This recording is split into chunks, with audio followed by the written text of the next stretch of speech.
I was standing in the kitchen when the text came through. The room smelled like coffee and ocean sunscreen.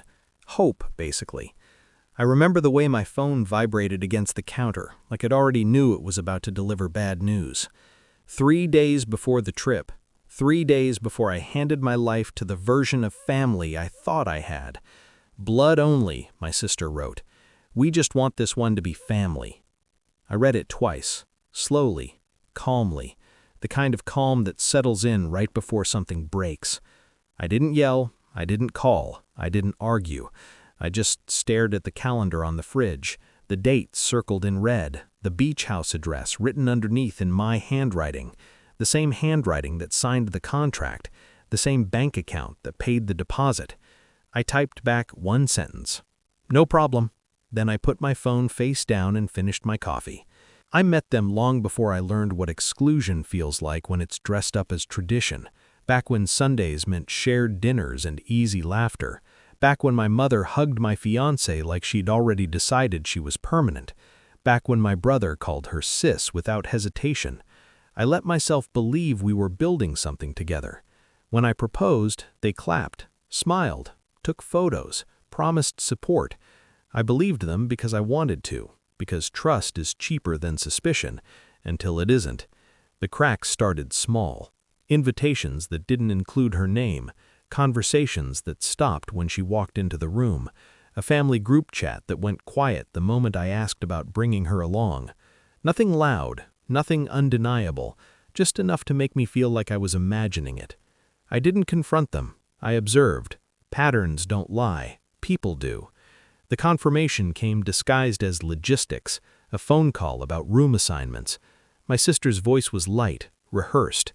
She talked around the subject until finally awkward silence did the job for her. We just thought, she said, maybe it'd be easier if she skipped this one. I let the silence stretch, let her sit in it. Blood only, she added quickly, as if saying it faster made it kinder. That was the moment something shifted. Not heartbreak, not rage, clarity. I thanked her, hung up, and started planning. I didn't cancel out of spite. I canceled with precision. I reviewed the booking agreement, the refund window, the cancellation terms. I transferred the remaining balance back to my account. I emailed the owner with professional politeness, no drama, no explanation. By noon, the beach house was gone. By evening, my phone was a crime scene. Missed calls, texts stacking on top of each other, apologies arriving too fast to be sincere. Suddenly, my fiancé was always welcome. Suddenly, they didn't mean it like that. Suddenly, blood didn't matter that much. I watched the screen light up and felt nothing but a quiet, controlled satisfaction. They weren't sorry they said it. They were sorry I listened. The confrontation happened the next day. My parents' house, familiar walls, new tension. They sat across from me like defendants waiting for a verdict. My sister cried first. My brother followed with anger. My mother tried to mediate. My father said nothing, which told me everything. I didn't raise my voice. I didn't need to. You told me where she stands, I said, so I showed you where I stand. They argued, rationalized, backpedaled, offered compromises that sounded like permission slips. I shook my head. You don't get to decide who my family is, I said, and you don't get my money while you're doing it. Silence landed heavy. Realization moved through the room like a slow wave. They had planned a vacation. I had planned a future. Only one of those was funded. That night, my fiancé and I booked somewhere else. Smaller, quieter, ours. No group chats, no conditions.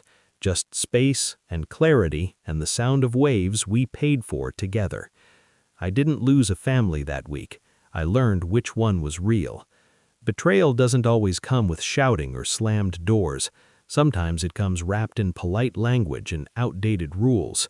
Sometimes revenge isn't loud, it's administrative. It's reading the fine print. It's knowing when to say nothing at all. They wanted blood. I chose loyalty. And the thing about loyalty is, it remembers who stood where when it mattered.